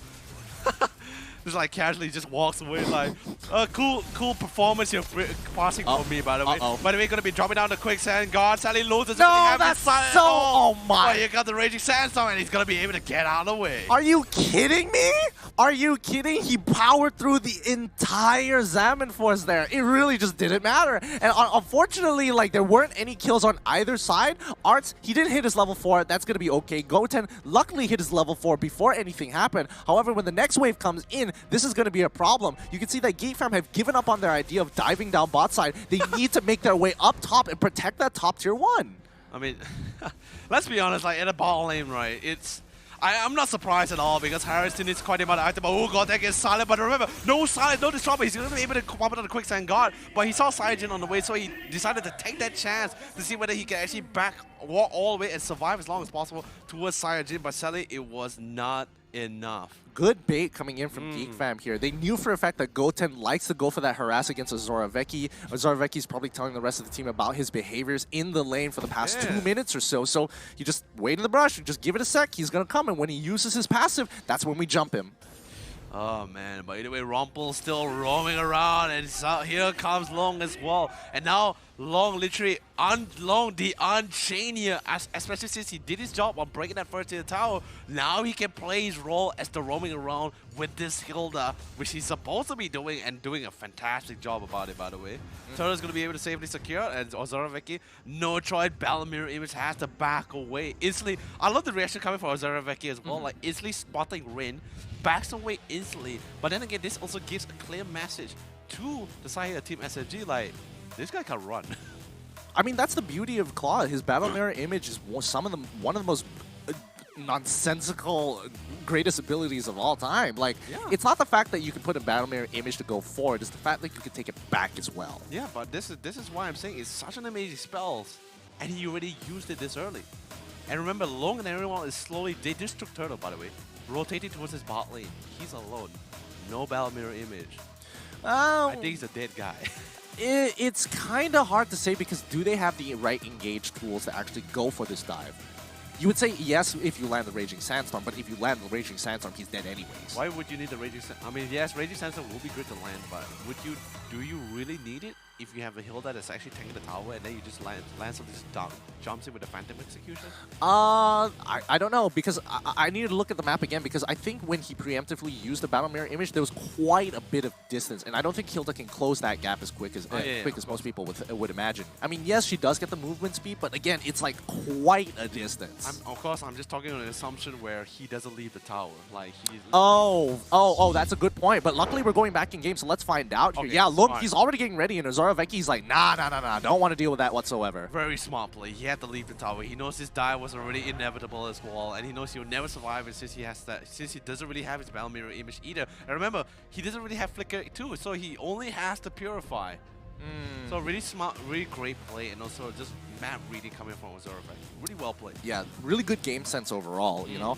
And you know, with the help of his with the communication with the team, at least he can get a better idea what's the situation on his side of the map, so he can make the best decision possible. Right now, I mean, I really want this game to keep on going, because like we're trying to see whether or not Geek Fam can get out of this rut, because they've been in this rut for a long time where they can't seem to make anything click. Like, yes, you can see moments of absolute opportunity and brilliance and some great individual plays, but we haven't seen them effectively work as a team to win these games, these best of threes. I mean, now at least there's a little bit of a matchup change here, right? So seeing Ozorovec bring him, first we saw him with the 1-1. Now with the Claude, I'm like, hey, you know, it's really cool the fact that you're actually playing. I mean, yes, you can definitely play amazing other marksmen fantastically for sure. But when it comes down to the playoffs, the only marksman he actually only close to playing it was the Popol and Koopa back in regular season. Yeah. So seeing that this nice change-up as well sort of fits in this kind of thing. So it's really cool. But of course, with the amount of aggression coming from the side of SMG, can he last alone? Remember, he's playing a Claude who needs a lot of items. More items than usual. Well, I mean, somebody has to bite the bullet here, and right now he isn't going to be covered by the rest of his team. Yes, because everyone's going to be farming. Everyone is looking to try and control the top side of the map, which I find kind of interesting here, because they're making sure that they're looking to punish this Khalid as much as possible. We saw them try to dive bot side, and now they're back on the top side, knowing that Khalid is going to be their weakest link. Everybody else, like Hilda, for an example, aren't going to be prime targets. Lancelot is very hard to catch in general, and not to mention that there's Selena as well. Oh, he's coming in with a blazing duet. No, it's fine, it's fine. He's just not going to take it back, and now he's on the run. There's nothing they can do. He's going to get caught off by the Akai, and Natalia has to do something to make it happen. He's trying to steal and look for stacks. He gets hit by the Dust Powder, but now the Battle Mirror Image. He spins it around. Is he going to die over to the minion? Slime Senpai picks him off. That was a very close outplay. That was like so close for being amazing. I'm gonna tell you for now, I can totally agree with you, Gideon. That was a little bit too close for combat, but it would have been an amazing play. It's just that SMG just sort of positioned himself in a way where he just has no other options to run from. Yeah, which is unfortunate to say the least, but what can you do? Bot lane is going to be destroyed. That's going to be 2 towers to 1 in favor of Team SMG as they continue to look to dominate this side of the jungle. I mean, he could have prayed. I'm just thinking about it. I don't think that's gonna help him in game. I mean, you never know. Maybe just like they were like, oh, he prays. By the way, beautiful, not a beautiful execution for Rin as he sends Ozorovec the second time back into the base. Yeah, this is rough. Ozorovec needs to kind of go around with his team. Somebody needs to be able to babysit him at this point in time. They are taking way too many blows and not getting enough off the edge of the map. And Arts, he comes in trying to look for an opportunity to get on top top of someone, doesn't really get on top of Long just yet. Rumpel's still scouting out for where everybody is, and once they find them, then maybe? Whoa, what's up with a Kai? Okay, all right, now he's back to normal. I mean, Sayajin just dropping them beats, you know? It's like, you know, yeah, I mean, they don't call it 1,000 pounder for nothing, right? Yeah, that's true. Rap Battle coming this summer. That's to cinemas near you.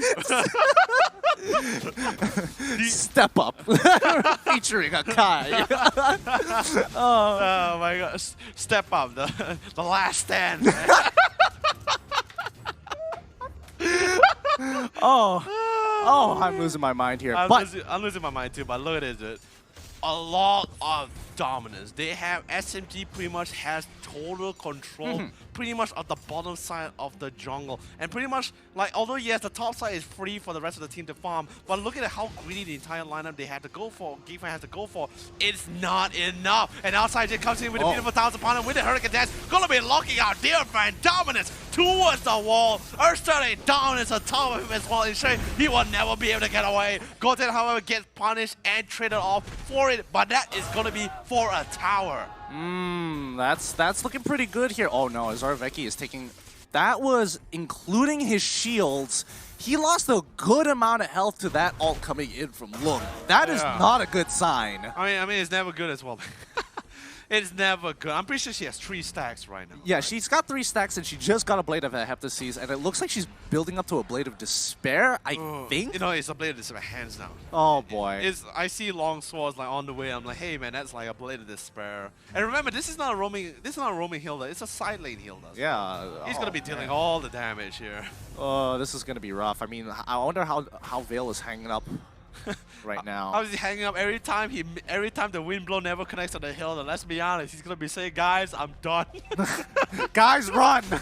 Not now! And it looks like Goten, he's gonna take a little bit of damage here, but overall, it looks like Geek Fam is slowly slipping away in this game. It's already 5k gold ahead for Team SMG, and they're gonna continue the oppression from here on out. No matter how much information Rumpel can give, Zorovecki is the one looking to make the plays, the moves, and okay, alright, he's gonna get caught out right about now. He takes it back, quickly goes in, doesn't get hit by the Raging Sandstorm. He's trying to make the outplay here. Oh, and I love the fact that... Oh no! Oh, Zorovecki!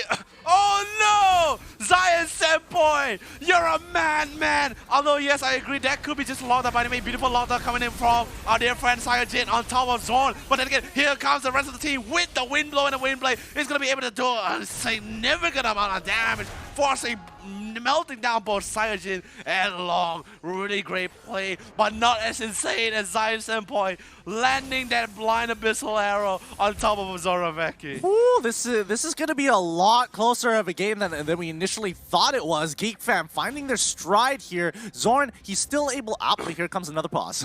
Oh man, really great. Just when they're coming back into the game, right? Yeah, exactly, right? So now the funny thing is, as it is that Geek Fam with their lineup, sure, they need farm, they need a lot of items, but most importantly, they just need positioning, the terrain advantage, which is pretty much which they successfully and beautifully pulled it off on top of that blue buff while trying to defend it. Yes, they managed to, the best part about it, they managed to take back that blue and punish 2 members for it. Yes, don't get me wrong, Sayajin, beautiful engagement, by the way. Yeah. Beautiful lockdown on Zorn. But if you're doing that in front of the faces of both Vale and the rest of the team, bro, you have a lot in coming. Yeah, no, he really ate it there. He really ate it. Like, a storm is coming. Like, you have no idea. Yeah. Oh, man. I mean, I mean, he's probably going to learn from the mistakes. Like, okay, I can't do that anymore. Like, I really got to be careful about dominance here, because the moment somebody is going to get locked down with Selena, it's just going to be like, all right, you going to jump in or what? Come on. Come on. Oh, man. You know, honestly, it was so rough. So many skills that just pop out. I just couldn't see Sayajin anymore. I just see knockup. I see knockup, Zaman Force. And yeah, he's just lost in the animations of everybody's abilities. I'm just like, yeah, Sayajin, you're dead. There's no way. If you got out of it, I'll be like, Yo, that's like two amazing plays that we saw in that game from SMG. First, the amazing Abyssal Arrow predicted, but not to say predicted, but it's just a blind one especially. Yes, I guess he did predict the route where Resurgence could potentially come from, but still, great prediction. And the second one would be if he actually, if Saijin got out of that situation. Nah, probably not, but it would have been really impressive if he did. However, I will say that Geek Fam's composition now coming to light. It looks like they really want to play for this mid to late game here. Like the early game, they've completely sacrificed. They completely sacrificed, and unfortunately, Resurgence had to pay the price for it. But that's okay because number one, Veil scales with levels. Yes. So the longer the game goes, the more levels he's going to be getting, and his abilities become more and more empowered in that sense. So it's something pretty important because once he's able to get that final upgrade and making sure that his ultimate becomes this superstorm of an ultimate, then that's when the game is really going to start going into the favor of Geek Fam. Yes, and at the same time as well, I believe just from that that last skirmish alone, after especially Saijin, both Saijin and one of his other teammates had the experience, I'm pretty sure that's when they're going to be super motivated to try to close this game in this mid game as fast as possible because they just probably realize like, that's a lot of damage. Yeah. If that gets to the late game, and if they, because let's be honest, SMG were asserting dominance, but they were still farming. They still had a little bit of leeway, not too much, just enough to get a couple more items for themselves. So they cannot drag it to the late game. They have to end it as quickly as possible. But yes, sieging against them,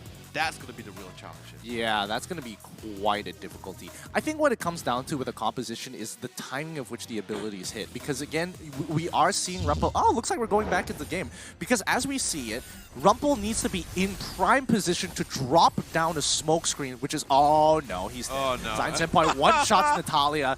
As I spoke about Rumple, I'm so sorry, dude. I feel so responsible for that. It's a caster's curse, ladies and gentlemen. It's happening. Oh boy, I feel so bad for him. As I was about to mention what he was trying to do for his team, he instantly gets punished. You know, Gideon, they're just gonna PM both of us. They're gonna be like, "Who's the one that called me out?" And I'm gonna be like, "Not me." Oh it ain't boy, me. it ain't me. I swear. But yeah, Rumple taking his first death here. The moment he drops down his smoke screen, he is going to need almost instantaneous follow-up by either Arts or Dominus, one or the other, because Zorn and Resurgence are going to be the constant DPS hitting the front line. So as long as they are slow, it's going to be A-okay. I'm surprised I'm Senpai didn't go in there, but Zorn now is in a lot of trouble. Pops in the Salmon Force. He's getting enough of a shield. They can't really do anything. Oh, the execution doesn't kill Zorn. He's still alive with a little bit of HP. Oh my goodness. How is he alive? Okay, all right. So, okay, I get it, right? So Team SMG totally understands the fact that we need to end this game, but we can't siege against them because there's a lot of range spells and clearing that they actually have. So they're actually trying to force a fight outside of the base, but that's not the location of where you guys are actually forcing the fight. It's not very ideal for you guys. Yes, you can lock down. There's a lot of walls for Saiji to actually lock down with the Hurricane Dance. By the way, Zama's going to become committed, but Goten just might be able to get out of that situation. By the way, the quick save will be instantly cancelled out, but the silence on top of Rumple. Well played, as Zom picks up another kill for himself. Great play here. You can see Zorn clearly backing out. I was like, nah, I can't do it. Rumple's like, don't worry, I got this. Oh, here it comes, the Salmon Force once more. He's going to be able to drop it down, put some damage, but he doesn't want to continue here because he knows that Resurgence needs that farm right now. Oh, he's got to be so careful. You can just see the edge of the Abyssal Arrow just fizzle off. Oh man, but then again, we slowly see the Geek Fam getting a little bit more dominance here, right? Because like we both said, mid to late game is pretty much where Geek Fans really shine here. And especially since they won, not just one, but two of the small skirmishes, this gives them total control back of their jungle. But now Lord is currently spawned here. This might be just to decide on whether Team SMG is able to take this Lord and push down towards that middle, or Geek Fam takes it away for themselves. Yeah, Rumple is going to be playing from brush to brush here. They have to be super, super careful. Like you can see Team SMG, it looks like they're walking on eggshells right now because they know for a fact they're not entirely sure where Rumple is going to be. And when he shows up, it's almost guaranteed that somebody else is going to come running right after. No, and the best thing about it is, well, like Saijin, like he's doing exactly what he does best for now, right? But once the situation really comes down to it, he really wants to try to go for that catch. Not for a 5v5, but just try to pick off at least one or two members at the same time, because really that's the space that Team SMG really needs to be able to achieve for themselves right now. Yeah, once again, it's going to be continuously looking for information to kind of play around them. Saiyajin is forced out of that position. Okay, that's looking pretty good. Zoraveki is coming into the side. Rumpel is trying to attract as much attention as possible. Oh, no! And here he comes with the blazing duet. Zoraveki already chunks out. Zyme Senpai pretty low here. Arts is going to look for anybody he can get this wrist up. Unfortunately, Rin, where is he going? Where is he going? Why did he go back into the team with the Phantom? Oh my goodness, I can't believe it. And now they're trying to pull through, but it's not looking good. The Raging Sandstorm is going to talk out Dominance as well. The Hirebringer is not here. Rumpel is trying to get on out. Zorn still, he's able to get some damage down. What in the what was that fight? Dude, honestly, yes, it's going to be for a 2-for-2, but then again, it's more leaning towards in the hands of Geek Fam. But anyway, Lourve's going to be jumping right into the mix as well. He's quite tanky, but remember, he's not that tank anymore. He actually built pure damage, and instantly, Zorn getting a killing spree, were instantly able to nuke them down, break down that mid-tier 1 tower, and open up the map back in towards their favor. I don't know what I just watched. I have so many questions. I mean, not just you. I have a lot of questions. I have so many questions. Like for starters, right? Like, okay, I get it, right? Maybe in that earlier engagement as well, Rin got greedy when he saw Zorn being caught, right? Getting a little bit low as well. He went for the right side, but I think by the time he turned right, he saw the Black Dragon coming in, and it's like, yeah, I can't run anymore. Yeah, I'm not entirely sure. I'm not entirely sure the decision making. It just could be a misflick or something like that. And that's what I'm going to go with for now. But you can see Zoraveki, he is done with getting one shot. He bought the Twilight and he's like, I'm sick of this. I do not want to get one shot again. Yes, but then again, now this gets a little bit more scary because right now Geek Fam already catch up in terms of net worth as well. 34k, both very even on each side here. And Tower, ooh, Zoraveki jumped in the mix of Saiyajin, but he actually baited it out, and Zoraveki has no chance, but actually has to fall back with the Battle Mirror image. Rumpel gets into the mix of the Thorn Rose, does quite an amount of damage, and now Long, feeling the pressure, the fact that he actually went for pure damage here, doesn't really have enough sustain to really outtank the amount of burst coming out from Geek Fam. Yeah, this is pretty genius here. Like, honestly, he bought the Twilight armor. He goes into the middle of them by himself using the Blazing Duet. Saiyajin tries to disrupt him with his ultimate. Doesn't exactly get it. He just played that almost perfectly to the T, and then he just takes the Battle Mirror image back. That was so smart. It was really smart. By the way, Luminous Lord pushing towards his top side. This is going to be the real play here.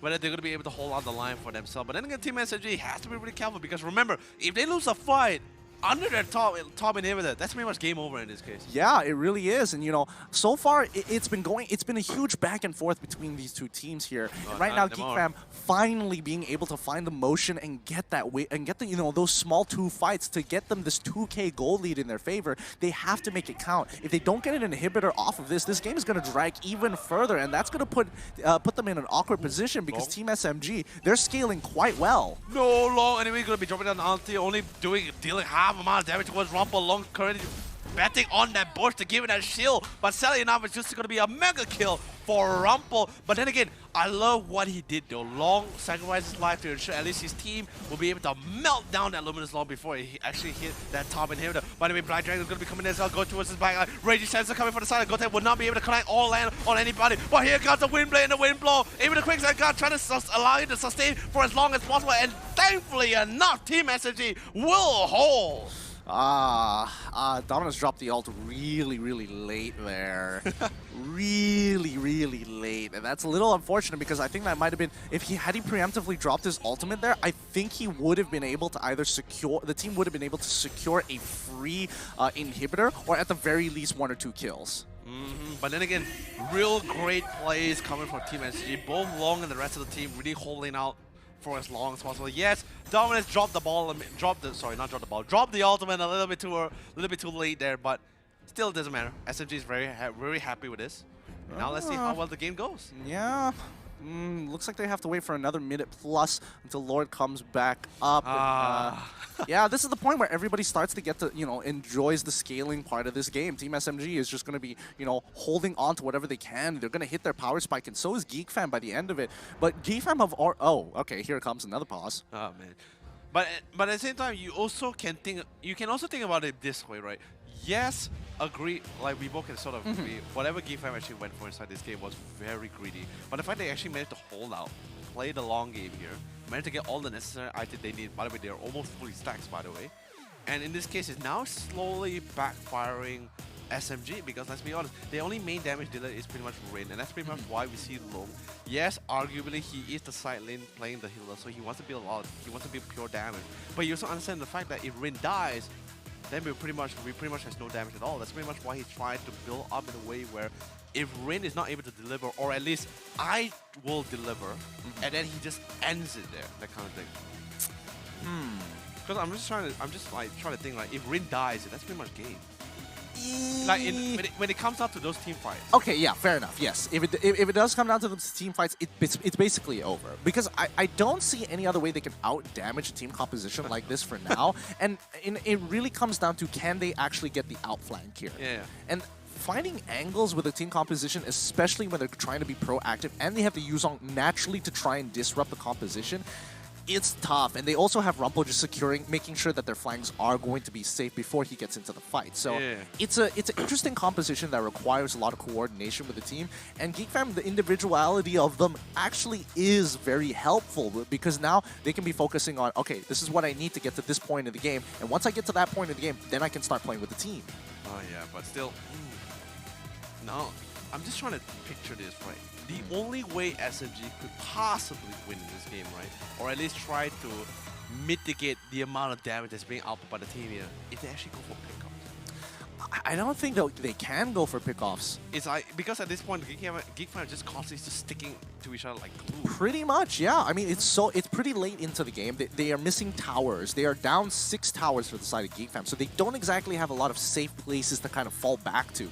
And now that you don't have that, you're very dependent on Rumple looking for information while sticking with your team as much as you can, unless you're a Zoraveki who is naturally wanting to bring the enemy team towards him to bait them into a fight that they might not necessarily win. Then what do you think about solo pickoffs though? Because like if we're talking about like both teams just trying to scout for themselves, like 5v5, then yes, we definitely know how that's gonna go for sure, right? But if Senpai was able to get a beautiful pickoff by himself, a solo pickoff for himself, will that really change the tide of this battle here? It depends on who he picks off.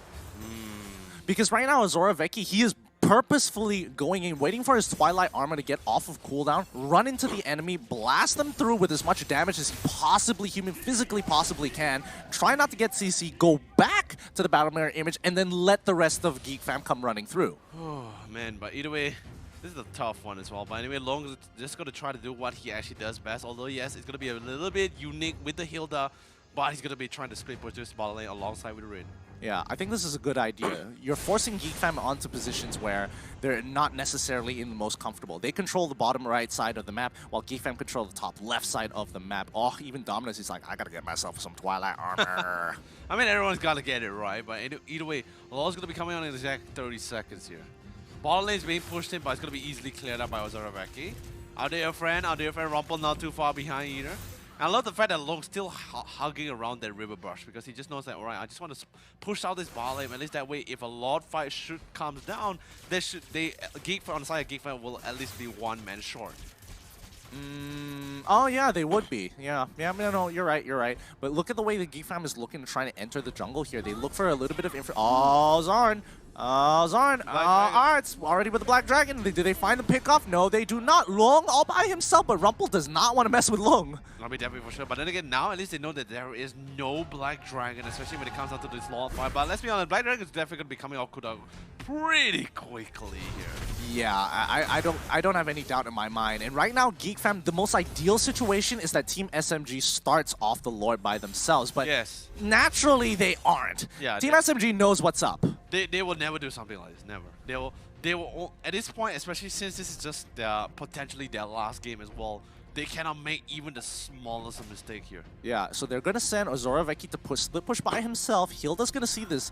Hilda's going to notice this. She's going to start responding. Yep, she's already walking up towards the wave. And you can tell that Zoraveki, he is not afraid of Hilda anymore. He's going to force Team SMG to do something about it. If not, Hilda can't do this by herself. I mean, definitely for sure. By the way, here comes the rest of the team going for the rotation as well. Zoraveki doing quite the amount of damage. And then, don't forget as well, there's 2 C-Stack as well going to to be doing quite a amount towards the tower too. But Resurgence is going to be able to connect on top of Dominant, on top of Rumble. That's going to be pretty big as well. But then again, Gold 10 betting on the quick set, guard to sustain as long as possible. But with the wind blow, he's just to get knocked out, disrupted, and instantly melted down. And now without the existence of Gold 10, taking this Luminous Lord will be an easy pick up for themselves. And Resurgence almost cleanly and smoothly take down the bottom tier tower. Yeah, 3 of them can do it by themselves. They just have to keep running around just like this. But both of them together, it's going to be so unstoppable because, again, literally Rumple is working as a living ward, feeding information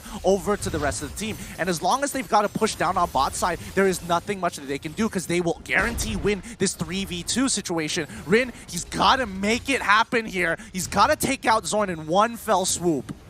By the way, Zorn gets a little bit down low, resets it, Ars comes in with a Black Dragon, but then again, he gets silent, but still able to get away out of that sticky situation. Science Endpoint, not too far apart, throws out the missile arrow, there will be no connection. But then again, this is pretty much what he tried to aim for. Sadly, he was not able to go and melt down Zorn, but he's able to reset that Luminous Lord, buying a little bit more time. At least this way, Gold 10 will be respawned. At least they have the full 5-man team. Somebody needs to commit to something here. Both sides just refuse to initiate the battle, and when they do, they just back off because they know it's not on their terms. So it's, again, somebody is going to have to force the situation. I'm not sure who it's going to be, but right now, Geek Fam very happy to initiate these situations, but it can get very dicey if it doesn't work out. Oh yeah, definitely for sure. And now just also, and the worst part about it, because this game is like pretty late as well, everyone is super stacked, like unbelievably. Although yes, our dear friend Natalia or Rumple in this case still has like 1 or 2 items to really come back to really catch up with the rest of the team, but it doesn't really matter because the rest of the team just doing so much more damage in this place here. Yeah, once again, Rumple's just holding on. Akai's gonna walk up, see what's going on here. Oh no, he gets hit by the Abyssal Arrow. Their living ward is gone. They have to back off here. There's nothing they can do about this situation any further. They're just gonna stick around, stay nearby, make sure that the moment they start, they can actually commit to something here. But as of yet, you can see, you can already see Resurgence. He's making his way towards the safe side of the map. Again, Zion Senpai. Oh, they find the catch. This is it. And now he is down, instantly shutting down Zorn. This is the fight that they've been looking for, the pick that they were looking for. Team SMG lose 2 for 2. Wow, everybody's just getting one shot. Yeah, everyone's just getting one shot because that's just how much damage the fact that Geek Fam really has. And now at this point, they just totally understand the fact like, we just got kill 1. We need to have a pure, clean wipe if we really want to try to end this game because the fact that each of these players is doing so much damage is super hard to do it. Anyway, Ars finds the fact that Rin is going to be something to the Lord as well. They easily have to back off. Also, Ravaki, there goes the wind blow and the wind blade. Gold 10 no just has to commit the Raging Sandstorm even with the Quick Sand Guard just to try to sustain, and they have no choice but to let the Luminous Lord go. Yep, but once again, back to the stalemate. Both teams refusing to go further than this, waiting for the perfect conditions to make it happen, yet not forcing these conditions. You have to admit, though, Zion Senpai has been landing some pretty insane arrows on blind targets. You know, he really has, but in this case, he really needs to become godlike in this case. He has to be like Moon from TODAK in this case if he really wants to pull the win against Geek Fam right now, because that's just how strong Geek Fam is inside this game. Yep. It's really, really terrifying how quickly Zion Senpai just disappeared from the map. And that's just from Ozora back here alone, by the way. Oh boy. Without the Blazing Duet too, by the way. Yeah. Now this time they're actually changing up the strategy. They're allowing Rumple to get the push down on bot side, Resurgence to kind of hover around mid side without committing too hard, while the rest of the Geek Fam is just camping around this Luminous Lord. The moment the push starts to happen, they could look to intercept whoever comes through the jungle. Are they gonna do it? Go 10? No. Because of the fact that Resurgence is able to take this blue for free as well, so he just totally understands the fact like, alright, no one's gonna come to the jungle. Gota is still in the lane. And now finding anyone who comes to the jungle right now is just pretty much our dear friend Lourve. Man, they really need to get rid of this Akai here. Saiyajin is just getting too much information, and he always camps there. Oh man, by the way, Abyssal is going to be able to connect. Ooh, the knockout for the lock could be quite crucial. Saiyajin gets caught off guard, but here comes Resurgence with the Blazing Duet into the battle area, but he gets locked out with the Hurricane Dance as well. What a play coming in from the big man himself, and Long diverting attention from the team away from the Lord. Now they don't have Resurgence. Now they do not have any other clearing.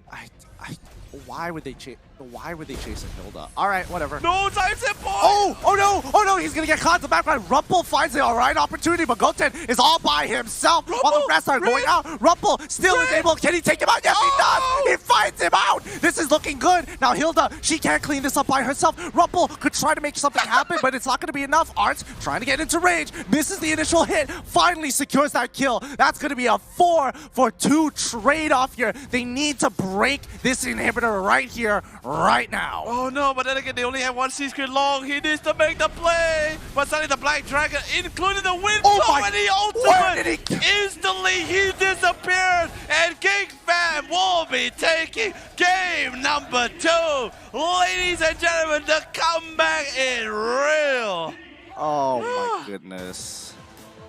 Okay.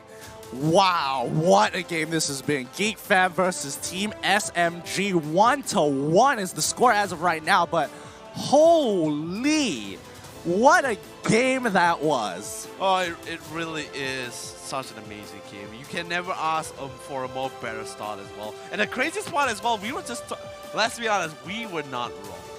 That was a very, very greedy lineup here. By the way, we're going to be passing to Lourve for the analysis. Lourve, do take... Okay, not gonna lie, my heart cannot take that because that Lord situation was, oh my God, there was so many things going on. Like you don't even know. Like, was this good? Was this bad? Was this good? Was this bad? I'm not sure, but apparently Geek Fam won, and I like their mentality. It's like the best defense is a better offense. So honestly, props to Geek Fam. Crazy draft, you guys made it work, but for us to explain even more, I'm speaking full English. So sekarang kita akan transition balik kepada Malay. Kita akan tengok highlight yang dibawakan khas oleh Yudu untuk nampak apa yang terjadi dekat dalam game tadi. And early on in the game, kita nampak di mana Team Geek Fam diorang banyak menerima kekalahan, especially dekat bahagian lane disebabkan diorang punya hero power spike early game tu basically tak ada. And Team SMG, mereka exploitkan advantage dekat sini. Tetapi beberapa kali, Geek Fam berjaya untuk mendapatkan kemenangan dekat bahagian tempat-tempat yang sempit. Dan itu yang jadi kita punya main priority dekat bahagian geography of the map. Di mana tempat-tempat sempit, Geek Fam berjaya untuk menang. Dan kita akan